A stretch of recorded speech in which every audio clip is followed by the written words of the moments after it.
Berita viral hari ini, puluhan hingga ratusan orang di Medan menjadi mualaf dikarenakan sering melihat konten Edis TV. Edis sendiri membenarkan kejadian ini. Misi Pak, kenapa Anda jadi mualaf? Karena Edis mengaku menjadi Tuhannya Oten. Dan itu sangat tolol. Assalamualaikum, selamat datang kembali di channel ini. Balik lagi dengan saya Luis Prastio. Kita akan bahas kali ini soal video-video yang ada beredar, yang ada irisan antara Kristen dan Islam. Nah, kali ini ada satu video menarik yang menurut saya lucu sih. Tapi sebenarnya video ini adalah video IE. Tapi ya kita coba komentari ya, seniat apa nih video IE sampai bisa beredar. Oke, kita nonton dulu videonya. Berita viral hari ini, puluhan hingga ratusan orang di Medan menjadi mualaf dikarenakan sering melihat konten Edis TV. Edis sendiri membenarkan kejadian ini. Misi Pak, kenapa Anda jadi mualaf? Karena Edis mengaku menjadi Tuhannya Oten. Dan itu sangat tolol. Ya, begitulah kira-kira video yang beredar, yang ada, dan mengatakan bahwa puluhan bahkan ratusan orang mualaf di Medan gara-gara Edis TV. Dan katanya karena Edis TV mengaku Tuhannya orang Oten. Waduh, saya yakin sih ini tipu-tipu saja. Kok seniat itu ya bikin video ya. Maksudnya niat banget untuk video hoax. Dan juga mana mungkin Edis tuh ngangkat dirinya sebagai Tuhan tuh nggak mungkin. Dan mungkin ini salah mindset dari orang-orang ini ya. Dipikir di Kristen tuh bisa sembarang-sembarang ngangkat orang manusia kemudian jadi Tuhan. Selalu ngomongnya, wah masa Yesus manusia diangkat jadi Tuhan. Oh salah, cara berpikirmu tuh salah. Yesus tidak pernah diangkat menjadi Tuhan. Dia itu Tuhan yang menjadi manusia. Itu terbalik otak Anda. Jadi tidak pernah ya Yesus mengatakan bahwa umatnya mengangkat dia jadi Tuhan. Karena memang dia itu yang adalah Tuhan, yang adalah Allah menyatakan dirinya menjadi manusia, menyatakan dirinya sebagai manusia. Makanya kan kalau kita lihat dan baca Alkitab baik-baik ya, berapa kali dalam Alkitab contohnya ketika Sadrak, Mesak, Abednego dibakar dalam api, dan kemudian dalam api itu ada 4 orang, dan 4 orang ini salah satunya seperti anak dewa atau anak manusia, anak Allah, yang mana kalau kita lihat di situ sebenarnya itu adalah Allah yang menyatakan diri menjadi manusia. Begitupun juga ketika Yakub dia bergulat dengan seseorang, dan seseorang itu dikatakan bahwa dia adalah manusia tetapi dia adalah Allah. Dan kalau kita lihat Abraham juga ketika dia bertemu dengan Allah, dan pada waktu itu dia sedang duduk-duduk lihat di bawah pohon terbantin, di situ ada 3 orang, 2 malaikat, 1 Allah. Jadi Allah menyatakan dirinya menjadi manusia. Itulah sebenarnya dalam Yesus Kristus. Jadi bukan manusia diangkat sembarangan jadi Allah begitu loh. Itu kebalik, nggak mungkin Edis lakukan itu. Tapi ya sebenarnya itu kelihatan sekali kalau sih itu kelihatan sekali. Cuman filosofi di dalamnya ini loh yang aneh gitu. Kok bisa seniat itu membuat video dan kemudian membuat video yang logikanya pun keliru. Nah, hari ini kita akan bahas soal ketuhanan Yesus. Ya, simak baik-baik, belajar banyak di channel ini supaya kita boleh mengenal Tuhan lebih baik lagi. Nah, dalam Yohanes 13 ayat 13 dikatakan ya, kamu menyebut aku guru dan Tuhan, dan katamu itu tepat sebab memang akulah guru dan Tuhan. Di sini Yesus sebenarnya kan menyatakan bahwa dirinya itu ya, dia adalah Tuhan. Di sini kan dibilang disebut guru dan Tuhan. Kalau kita merujuk ke bahasa Yunaninya aja lah ya, dikatakan humeis phonetemi, ho didaskalos. Didaskalos itu pendidik atau guru ya. Dan dikatakan kai ho kurios. Nah, kata kurios di sini inilah dikatakan Tuhan. Ini kata kurios juga bisa disebut sebagai Tuhan, tetapi konteksnya itu lebih tepat Tuhan. Bahkan kata Yahweh pun itu memakai kata kurios dalam terjemahannya. Jadi walaupun di sini dikatakan seperti ini, tetap ini konteksnya adalah guru dan Tuhan. Yesus mengakui dirinya bahwa dirinya adalah Tuhan. Dan memang ketuhanan Yesus itu disebut di dalam Alkitab ya.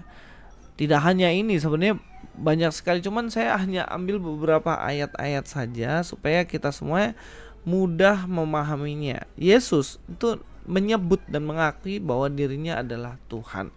Dan yang selanjutnya kalau kita lihat di dalam Yohanes 2 ayat 24 dikatakan seperti ini ya. Yohanes 2 ayat 24. Tetapi Yesus sendiri tidak mempercayakan dirinya kepada mereka karena ia mengenal mereka semuanya. Dan karena tidak perlu seorang pun memberi kesaksian padanya tentang manusia, sebab ia tahu apa yang ada di dalam hati manusia. Nah, kalau kita lihat di sini Yesus memiliki sifat-sifat Allah atau atribut Allah. Contohnya adalah seperti ayat ini, ia maha tahu. Kan kalau di teks ini katakannya, ia tahu apa yang ada di dalam hati manusia. Lah, siapa yang bisa tahu dalam hati manusia? Ya, cuman Tuhan. Tapi Yesus tahu itu ya karena dia adalah Allah. Dia punya atribut Allah yang ada dalam dirinya. Dalam Yohanes 8 ayat 58 juga dikatakan, kata Yesus pada mereka, aku berkata kepadamu sesungguhnya sebelum Abraham jadi aku telah ada. Ini pun menunjukkan bahwa Yesus itu kekal. Dia menyatakan bahwa dirinya sudah ada bahkan sebelum Abraham ada. Padahal kan kalau dalam sejarah kita tahu ya, Abraham duluan ada, tokoh secara real manusianya. Tapi kalau berkaitan dengan semua ini, ya Yesus lah eksistensinya ya. Yesus itu sudah ada sebelum itu karena dia kekal. Bahkan dia segala sesuatu belum ada, dia sudah ada. Itu dia menunjukkan bahwa dia itu adalah kekal. Nah, dalam bagian lain ya, dalam Matius 14 ayat 33, dan seorang orang yang ada di perahu menyembah dia, katanya, sesungguhnya engkaulah anak Allah. Nah, di sini Yesus juga tidak melarang ketika dirinya disembah. Ya, siapa lagi kalau bukan Tuhan? Dia tidak melarang itu. Kalau dia bukan Tuhan, dia akan larang. Ya, begitu loh. Dia tidak melarang ketika disembah. Ini kan berbeda dengan kejadian yang lain ketika malaikat ataupun ketika salah satu muridnya menghadapi ini ya, Petrus lah. Saya ambil contoh Petrus.